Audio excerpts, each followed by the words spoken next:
At this place, they promise you sweet revenge for a moderate fee. And they're so skilled at feeding you a line that it starts to seem like ordering a murder is as easy as ordering a pizza. Except, at least the pizza gets delivered. Here, if you're lucky, only the police will show up. This is the story of Besa Mafia, a darknet project that offered a choice: beat up, maim, or kill.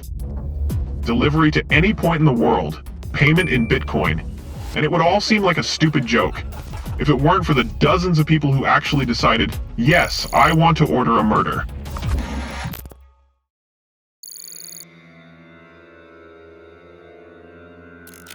The Besa Mafia website appeared in 2015. It had a sleek launch, minimalist design, prices ranging from $5,000 to $200,000, a clear ordering system, like Amazon, but for hitmen. There were non-lethal services too. For example, beating up a victim for $500 or setting a car on fire for $1,000. A true dark UX design. Select a country. Fill in the describe the victim field. You almost expected an optional add-on. Please write their last words. But the coolest part was the FAQ, a favorite section. What if I change my mind? Refunds are impossible. Your order is already being processed. Oh, and one more thing. They even offered discounts. There was no buy one get one free, but it was heavily implied to be an upcoming promotion. There was just one nuance. The naive idiots who sent their money, hoping to solve all their problems, never saw their orders fulfilled. This murder-for-hire startup didn't just operate under the Besa Mafia brand. It had over 100 subdomains and copies. Besa Hitman, Hitman Express, Crime Bay. They worked through Tor and used forums to lure in clients looking for problem-solving. Translations in Spanish, French, and Russian to appear as a global hitman network for all tastes. On forums, the admin aggressively drove traffic, writing positive reviews, posing as clients, faking inquiries, creating the illusion of a live system. He even invented stories of successful orders. Some were quite realistic, and yet completely fake. To maintain their reputation, Besa posted videos and photos you wouldn't want to see if you wished to keep your appetite. All of them, of course, were either faked or borrowed from other sources. They even had a sort of mascot, a hitman with the username Yura. Funny, right? Like a guy from a flea market. But back then, no one was laughing. He was a legend. Forums buzzed with questions. Who is he really? Yura promised he had a network of hitmen worldwide. Any hitman is welcome to sign up, he said in his video diary, but not all will be accepted. However, Yura's geography was a bit shaky. Once, a client wanted to order a hit in Hawaii. The admin replied that his killer network had someone in a neighboring state who could drive to the location in a stolen car and get the job done without a problem. The user was either so stupid or so blinded by a thirst for murder that he forgot the only car that can drive from the mainland to an island without a problem is a DeLorean. And the killers got about $3,000 from him. Yura wasn't just an admin. He enjoyed sending threats to those who started suspecting a scam. He called journalists, posed as an FBI agent, and intimidated hackers trying to expose him. Yura even gave interviews to TV, disguising his voice while remaining anonymous. He was no hitman. Behind the image of a mysterious villain hid a well-organized gang. But the character was so intriguing that after the archives were leaked, even Yura fans appeared, writing, he was a true artist. And you know what? In a way, they were right. He sold nothingness. But he sold it so well that hundreds bought it. According to the FBI, the pseudo-hitmen could have raked in hundreds of thousands of dollars a year, but there are no exact figures. Most transactions were unconfirmed.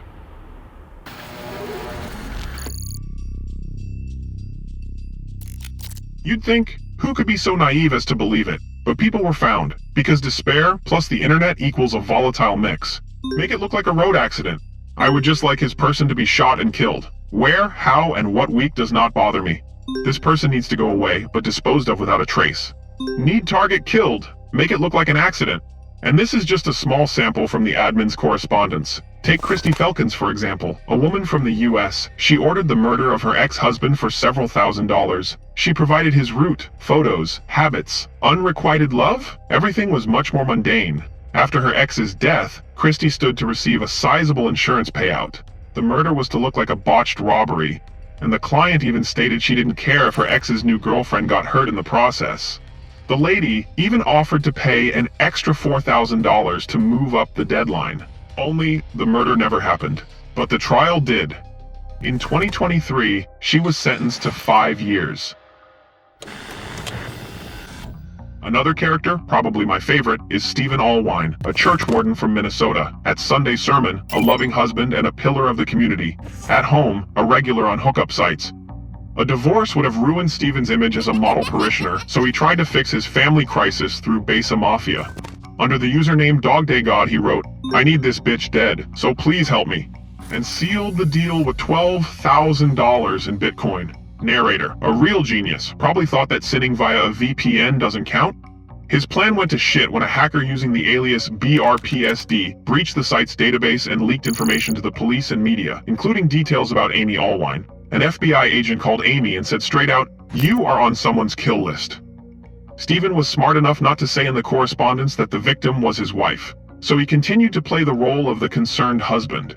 The couple even bought a gun for protection. It lay in the bedside table. Meanwhile, the Besa Mafia communicator disappointed Allwine. Local police stopped the hitman driving a stolen car and took him to jail before the murder could be committed, thus depriving him of the chance to complete his service. And what do you think? When the hitman failed, Stephen's patience snapped. The loving husband Allwine took that very protection gun and made his first and last shot with his own hands.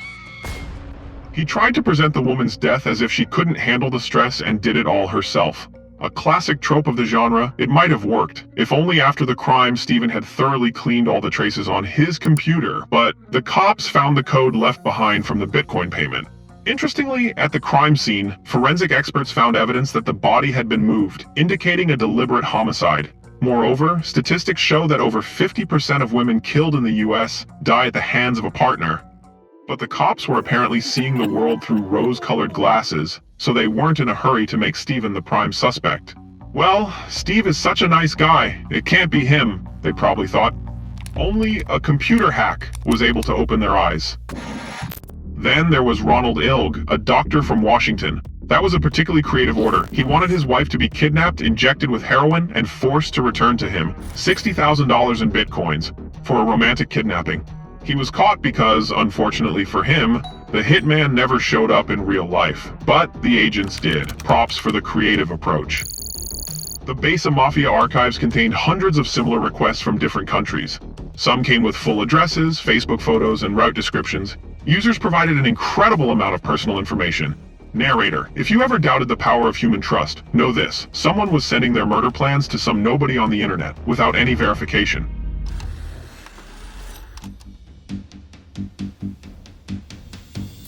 The site was exposed thanks to Chris Montero, a British hacker. He wasn't a police officer, just a person who was annoyed by scammers and who knew where to look.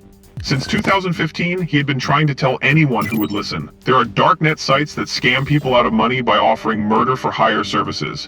He published his investigation findings on his blog. He managed to gain access to the Besa Mafia database. Thousands of emails, including correspondence with clients, photos of potential victims, plans, addresses, and routes. And then what? You could make a movie about it, because that same Yura started doing everything, or almost everything, to silence Montero. First, he tried to bribe Chris, but he refused, which really pissed off Yura. The response wasn't long in coming. Imagine, you're sitting quietly at home, drinking tea, and then someone emails you a video of a car on fire, with someone holding a sign with your domain name. Chris didn't have to imagine. He was frightened, but he continued his research. At the same time, he told an FBI agent everything that had happened, shared the information he had managed to dig up, but there was no reaction. Eventually, Montero, with the help of a friend, hacked and shut down the site. But Yura's creators didn't give up and made a new one. Then it got worse. One evening in 2017, Chris heard a crash in his apartment. And it wasn't hitmen from Besa Mafia, but the cops, who had broken down his door and arrested him for complicity in the crime. It turned out the creators of Besa Mafia had tried to frame him, claiming that Montero was running the very sites he had exposed. To do this, they hired a search engine optimization expert to link Montero to the illegal darknet operation. Fortunately, he was released after 2 days.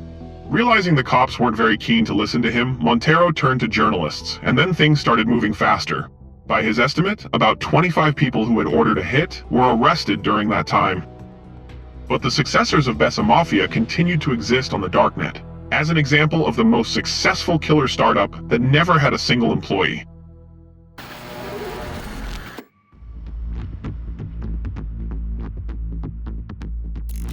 For a long time, it was believed that the site's creators lived somewhere in Eastern Europe, more specifically in Romania, which has a reputation as a country where web scams thrive. Some tried to get to the truth through the franchise's most famous name, Besa Mafia. The word Besa from Albanian literally means promise, word of honor, pledge. In a deeper sense, Besa is a code of honor, absolute fidelity to one's word in Albanian tradition. If a person gave their Besa, they were obliged to keep it, even at the cost of their own life. Nowadays, this concept is often associated with criminal groups, e.g., the Albanian Mafia, who use the term, obviously, to show the seriousness of their intentions. So there were theories that Besa Mafia used this name precisely to manipulate stereotypes. The Albanian Mafia is known for its brutality, and the name was meant to create an image of unyielding professionals. In recent years, law enforcement finally stirred, and we recently got to see the results of their work. In 2022, Romanian Special Services, together with the FBI and Homeland Security, conducted large-scale raids and detained 5 suspects believed to be behind this massive fiasco. However, the cops aren't revealing any details. But even if they really managed to finally close the Eura case, it had already inspired followers. And now fake hitmen reside not only on the darknet, but also in other more accessible places, like the Telegram chat Jabba Syndicate, where for $15,000 they promise to take care of whoever you dislike. The moral? Nobody got a killer, but a letter from the court, gladly. Besa Mafia became a showcase of human depravity. Some wanted revenge, some wanted money, some wanted silence. What they got were sentences and shame. The FBI itself started opening similar sites, as traps. It's called a honeypot. These sites or accounts only mimic something illegal or attractive to criminals, and you never know what you're opening. For example, a weapons store, an exchange for stolen data, or a hitman for hire service. Usually honeypots are controlled by law enforcement or cybersecurity analysts, but sometimes they are private researchers like Chris Monteiro. They don't make arrests, they record and pass the information to the right people. So if next time you come across a site where you can order a death, better order a cake instead, and subscribe to this channel. Less chance the FBI will come knocking. End of transmission, and don't forget to clear your cache.